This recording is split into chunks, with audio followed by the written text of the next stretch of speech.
Good morning, Your Excellency. Where's Mr. Paris? I'll fetch him. Marshal, when did the Reverend Hale arrive?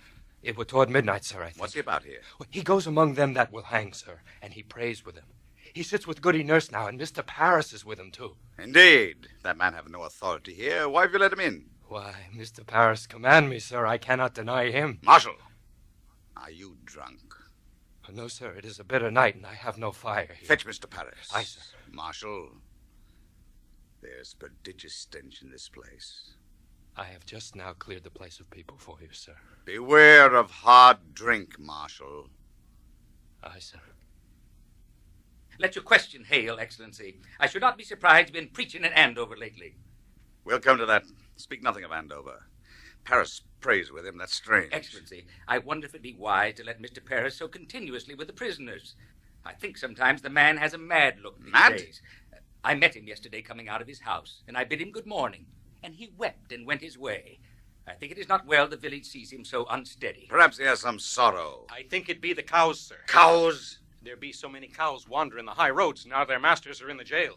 Much disagreement who they'll belong to now. I know Mr. Paris be arguing with farmers all day yesterday. There's great contention, sir, about the cows. Contention make him weep, sir. It were always a man weep for contention. Oh, good morning, Excellency. Thank you for coming. I beg your pardon waking you so early. Good morning, Judge Hathorne. The Reverend Hale have no right to enter Do leave here. him alone with the prisoners. What's his business here? Hear me, Excellency. It is a providence. Reverend Hale has returned to bring Rebecca Nurse to God. He bid her confess? Hear me. Rebecca have not given me a word this 3 months since she came, but now she sits with him and her sister and Martha Corey and 2 or 3 others. He plead with them confess their crimes and save their lives. Why, this is indeed provident, and they soften. They soften? Not yet. Not yet. So I thought to summon you, sir, that we might not think on... Well, I thought to offer up a question, sir, that I Mr. hope you will Paris, not... be plain. What troubles you? There is news that the court must reckon with. My niece, Abigail, I believe she has vanished. Vanished? I thought to inform you of it earlier in the week, sir. Why? How long has she been gone? This be the 3rd night. She told me she would spend a night with Mercy Lewis, and next day, when she does not return, I send to Mr. Lewis to inquire. Mercy told him that she would spend a night at my house. They're both gone? They are, sir. Well, we must send a party for them. Where may they be? Excellency, I believe they be aboard a ship. My daughter told me she heard them speaking of ships last week. And tonight I discover my strong box is broke into. She have robbed you? 31 pound is gone. I am penniless. Mr. Paris, you are a brainless man. Excellency, it profit nothing you should blame me. I cannot think they would run off except they fear to keep in Salem any more. Mark you, sir, Abigail had close knowledge of the town. And since the news of Andover has broken Andover here... has been remedied. The court returns there Friday and will resume examinations. I'm sure of it, sir. But rumor here speak rebellion in There is Andover. no rebellion in Andover. I tell you what is spoken here, sir. Andover have thrown out the court, they say, and will have no part of witchcraft. There is a faction here that is feeding on that news. And I tell you true, sir, I fear there will be riot here. Riot? Why, at every execution I have seen naught but high satisfaction in the town. Judge Hathorne, it were another sort that hanged till now. Rebecca Nurse is no Bridget, who lived 3 years with Bishop before they were married.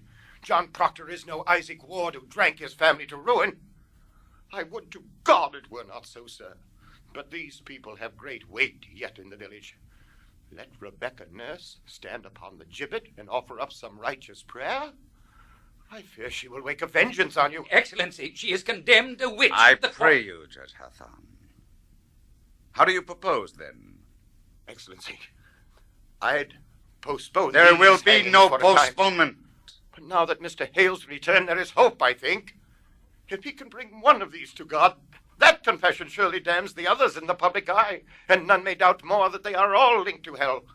But this way, still unconfessed and claiming innocence, doubts will multiply. Many honest people will weep for them, and our good purpose is lost in their tears. Mr. Cheever, give me the list. And Excellency, it must not be forgotten. When I sent for the congregation for John Proctor's excommunication, hardly more than 30 people came to hear it. That speak of discontent. There will I be think no postponement.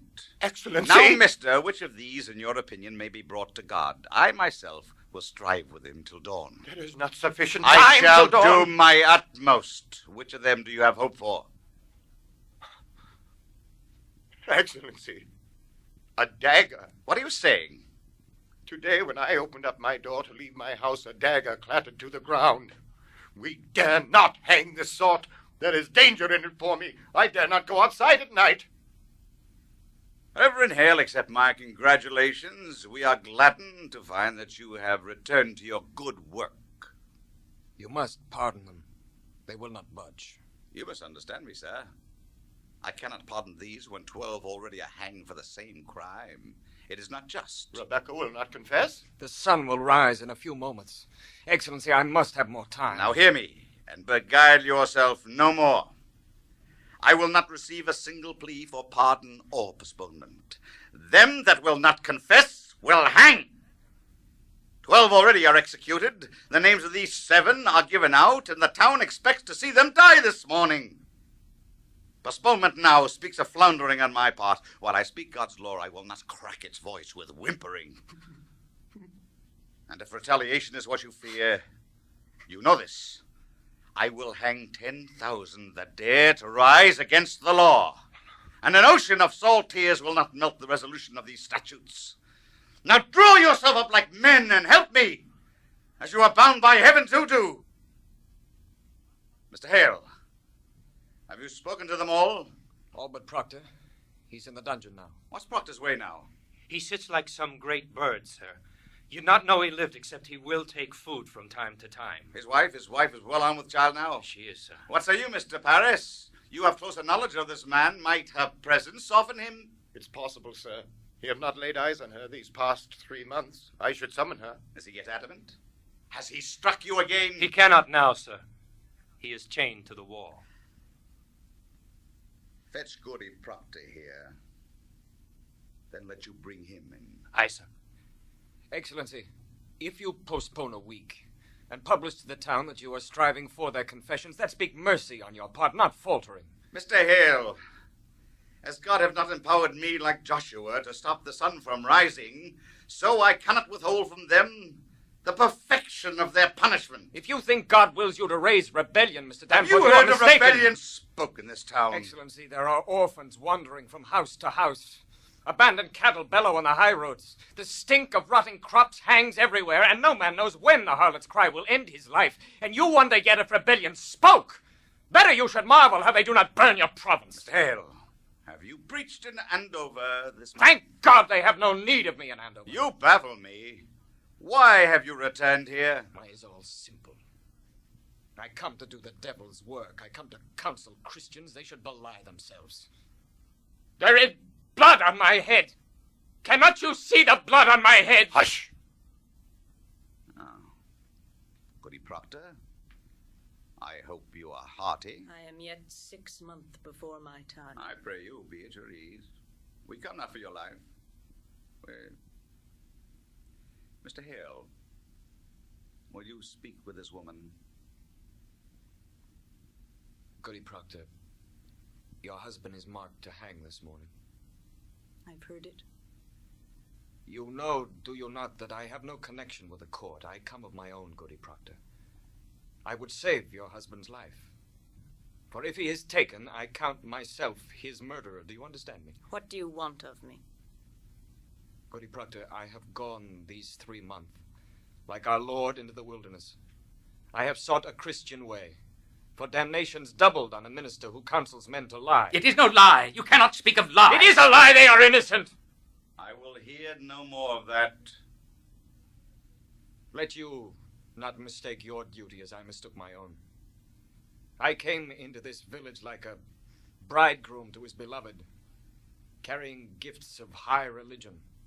The very crowns of holy law I brought.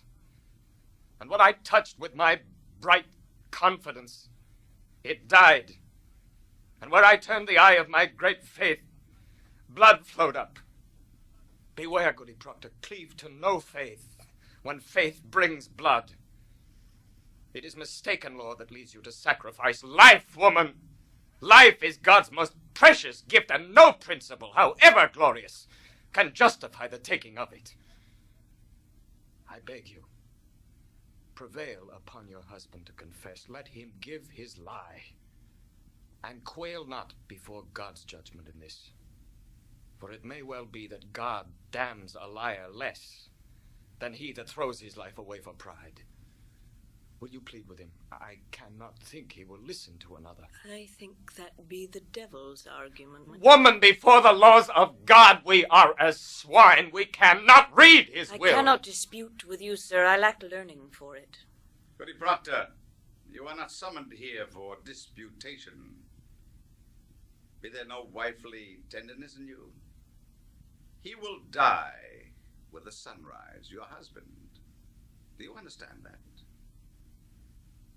What say you? Will you contend with him? Are you stone? I tell you true, woman, if I had no other proof of your unnatural life, your dry eyes now would be sufficient evidence that you have given up your soul to hell. A very ape would weep at such calamity. Have the devil dried up any tear of pity in you?